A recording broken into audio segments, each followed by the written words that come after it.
workers in the United States believe they will need to save around 1.8 million for retirement as inflation continues to fuel anxiety over savings, according to a survey from Charles Schwab.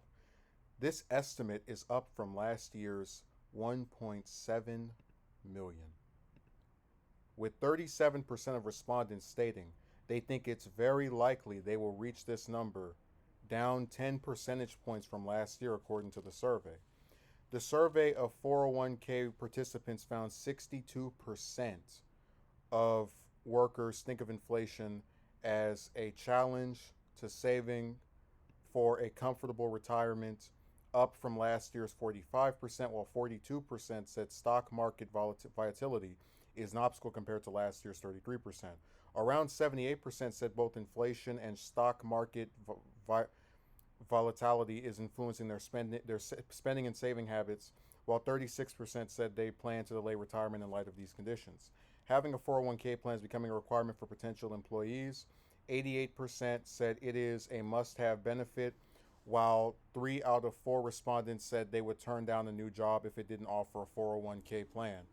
While many workers are trying to cut back on spending, some costs are unavoidable and certain areas of their finances have taken a hit, said Brian Bender, head of Schwab Workplace Financial Services.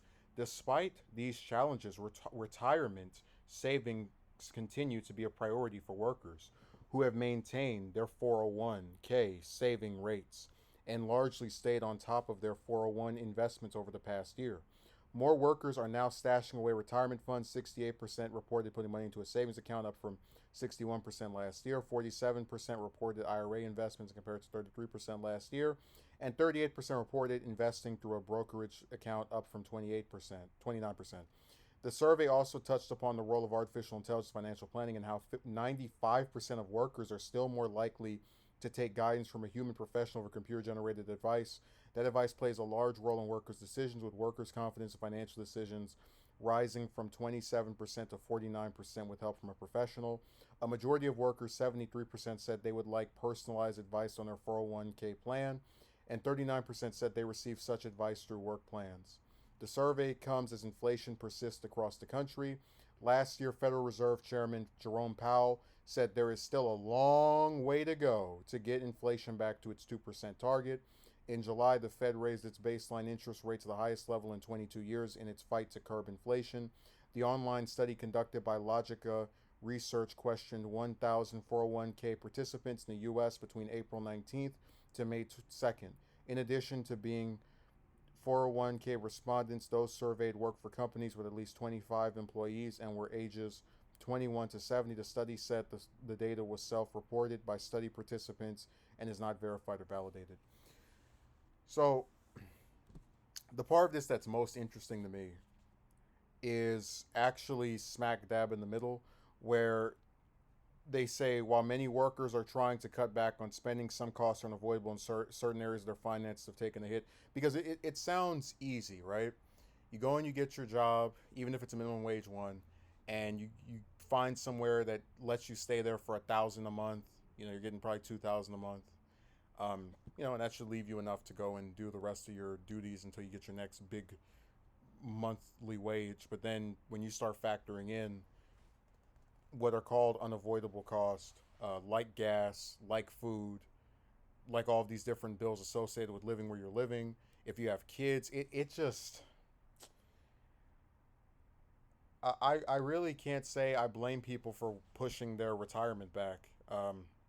There are so many things that can just spring up out of nowhere. And that's actually why, before I forget, I wanted to mention that CBS did a news article. This was back in January, where they were talking about how only 4 in 10 Americans could face a $1,000 emergency. And this the other group or alternative would be to get a credit card and basically take out a loan. And I thought it was interesting because it really shows you that even though people are working and working and working and working, Monday through Friday, most of them just don't have enough to cover these types of unavoidable things of a certain cost. And I'm pretty sympathetic to them because, as I mentioned before, and as was actually demonstrated, I did a stream not even 3 weeks ago, where I was sitting out, in the car, just the usual business, and out of nowhere the car stopped working, and I found out through my insurance company that it had been overheated from being out there in that hot sun, and I had to go get a new battery, and that was like over $200. So there's a lot of little like unexpected and unavoidable expenses that someone may have to make that can prolong them being able to ever get a retirement. And sometimes it really doesn't matter how hard you work. If things just cost too damn much and there are just too many things nipping away at you each month, then you can pretty much say forget it. So I hate to leave on such a down note, but